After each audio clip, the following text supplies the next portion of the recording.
Glory to God. ఈరోజు దేవుని వాగ్దానం. కీర్తనల గ్రంథం 30వ అధ్యాయం 2వ వచనం. యెహోవా నా దేవా, నేను నీకు మొరపెట్టగా నీవు నన్ను స్వస్థపరచుతివి. Psalms 30:2. O Lord my God, I called to you for help, you healed me. ప్రియ దేవుని బిడ్డ, మనం అడుగు వాటన్నిటికంటేను ఊహించు వాటన్నిటికంటేను హెచ్చైన మేలులు దేవుడు దయచేస్తానంటున్నాడు. ఒక్కరోజు హన్నా చేసిన ప్రార్థన తన జీవితంలో ఉన్న మచ్చను తీసివేసింది.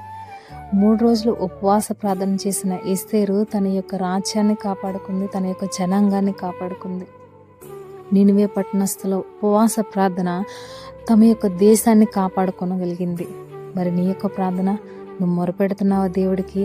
విశ్వాసభరితమైన జీవితాన్ని కనపరుస్తున్నావా?